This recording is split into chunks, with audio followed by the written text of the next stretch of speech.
Welcome to this virtual day presentation on the BSc Illness in Children and Young People's Nursing at Bournemouth University. I'm Duncan Randall and I'm the programme lead for children's nursing. So what is nursing?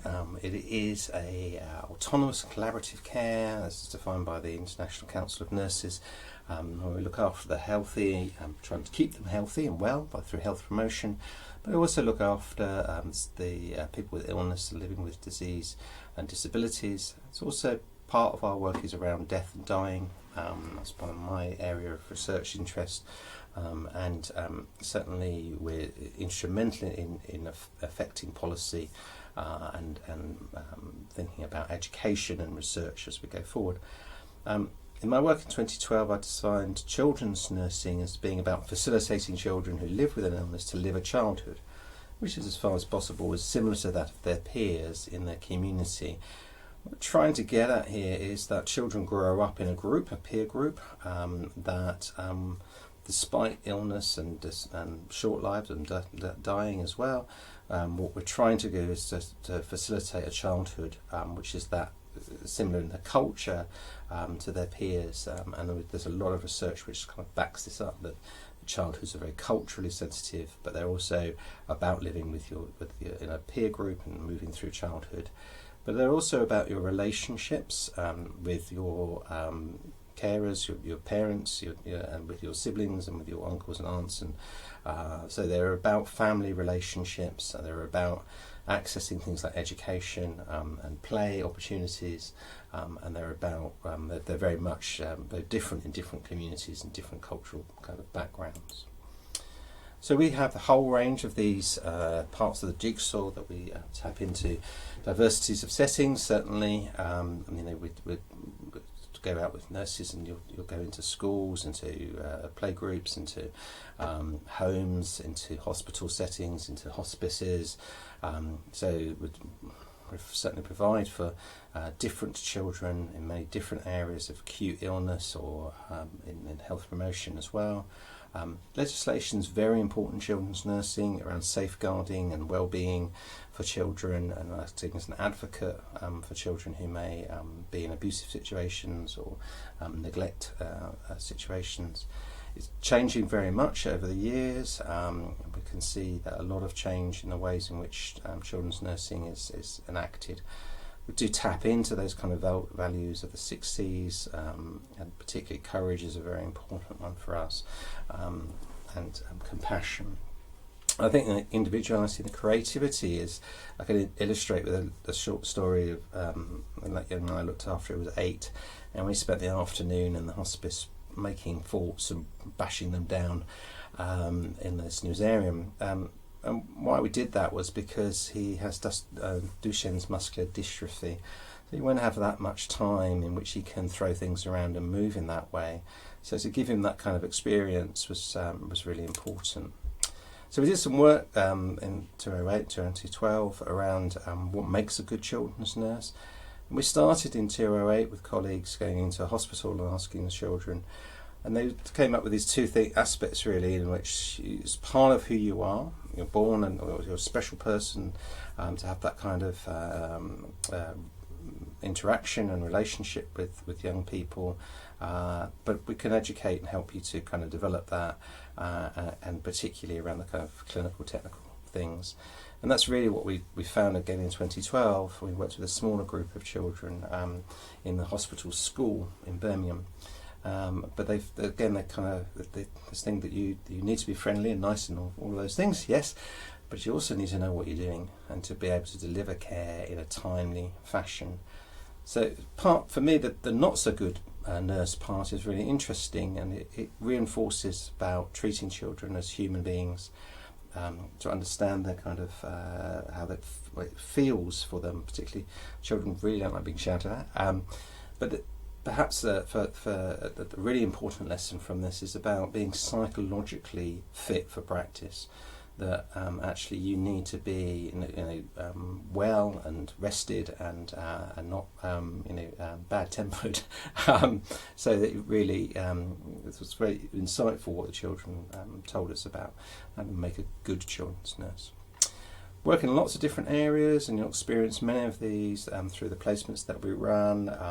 So community settings out with community children's nurses, in GP surgeries, in children's own homes, in health centres, in schools, special schools, in the hospital, in admissions units, in assessment units, in special care and high dependency and paediatric intensive care, some placements in Southampton, and neonatal care in many of our placements around our localities.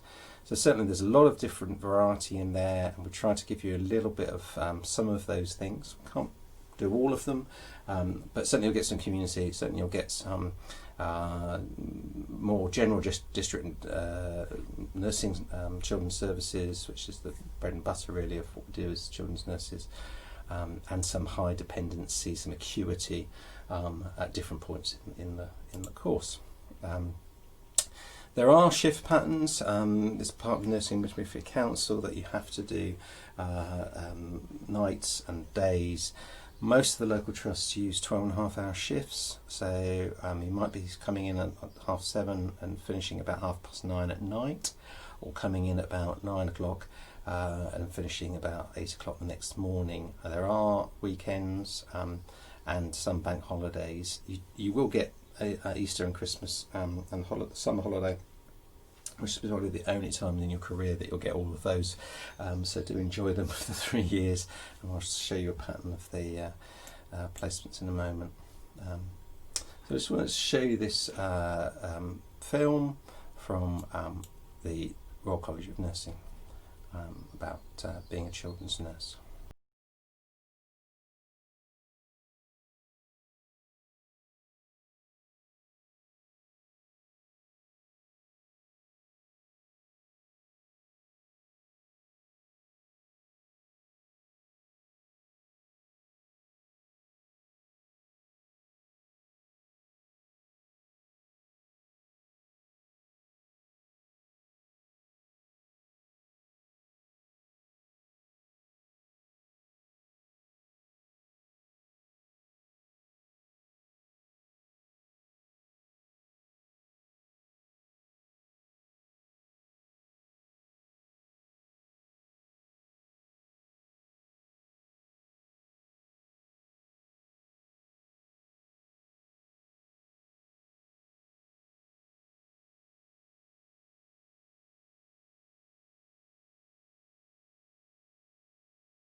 So I think that captures what we've been saying about being creative and passionate and resourceful and leading.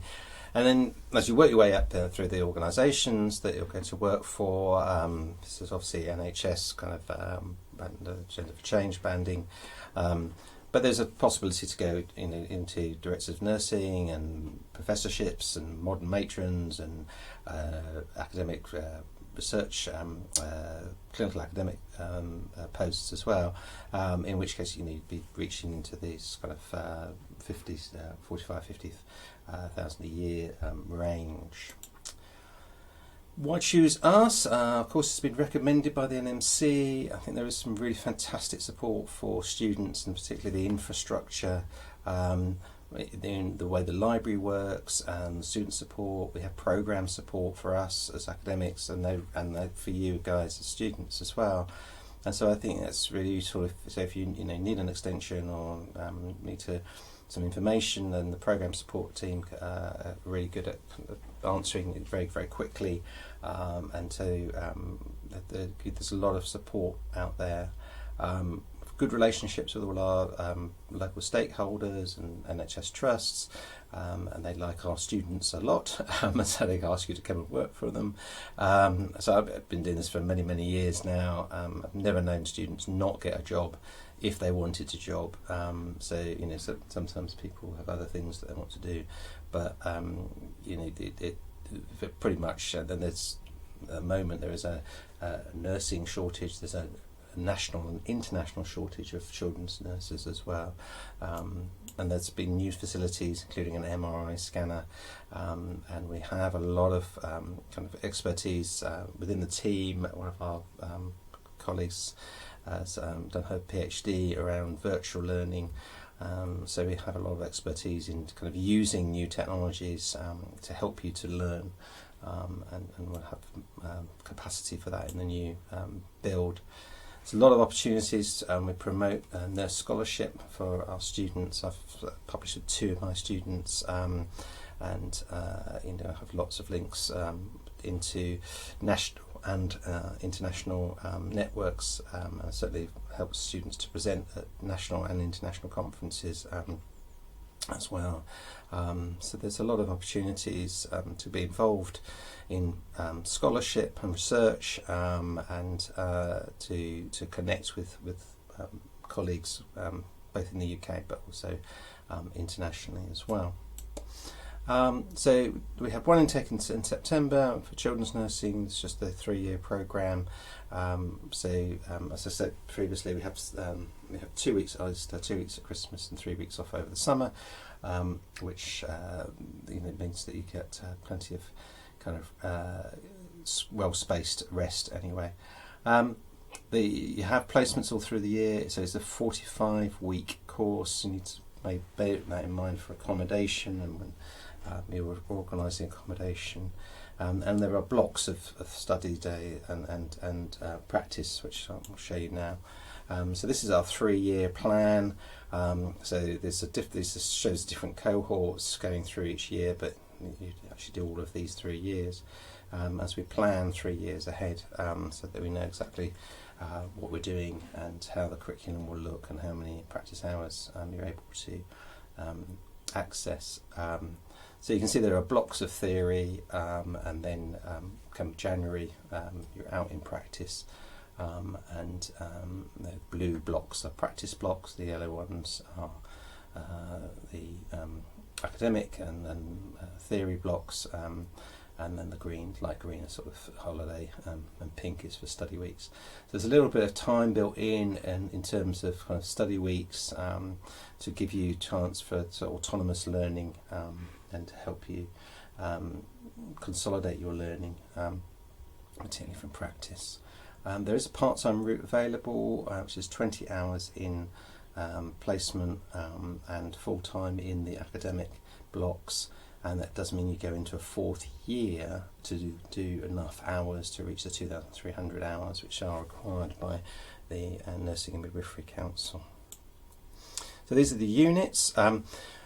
So what we're doing with the units now is that they are a lot of shared learning, which means you have those opportunities to gain understanding from your colleagues who are doing mental health nursing or doing adult nursing, as well as having specific kind of time for you as children's nurses.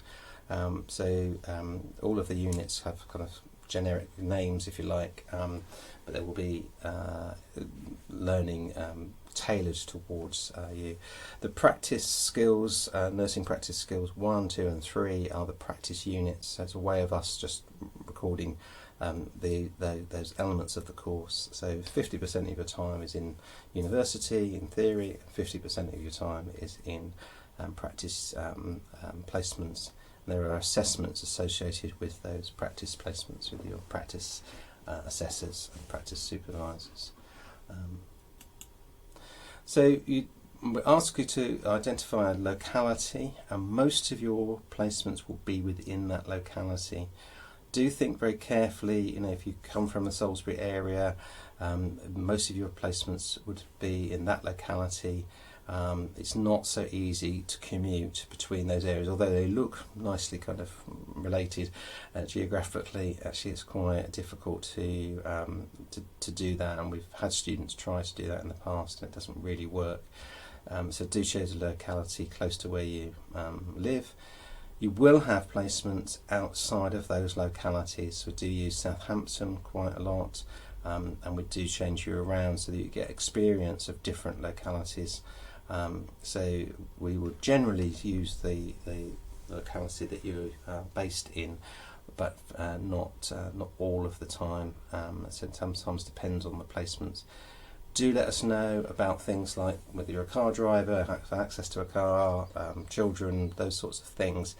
We can't guarantee that we can always take those things into account, but we will do our best to be flexible and to try and help you as much as we can.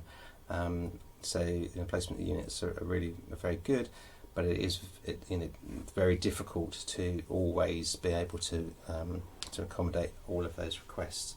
So where we can, we will, but you may have to travel to placements, and you may have you will have some placements out of your locality area as well.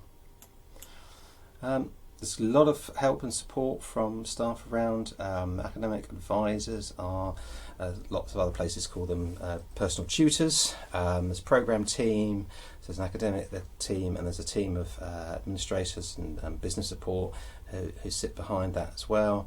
The practice teams, practice assessors and practice supervisors within the trusts, and we use UPLA as our university's placement liaison advice.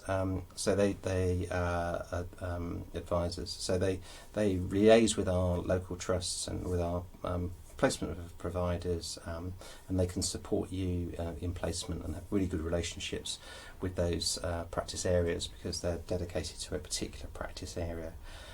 RSBU is a range of different services that they're very good at kind of supporting you. Like I said, the library services are fantastic, and you really see that supporting you in critical thinking, in referencing, in finding resources. So there's a lot of support. We do expect you to develop as learners. Nursing is a lifelong learning process.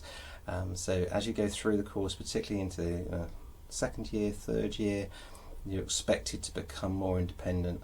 But there is that support and help for you if you've got particular difficulties that are affecting your learning. There's lots of help and support out there. So come and talk to us, and I'll see what we can do. Please do get in touch. I'm the programme lead, so if you email me, email is probably the best way to get hold of me, and then we will hopefully see some of you in September. Thank you very much for listening.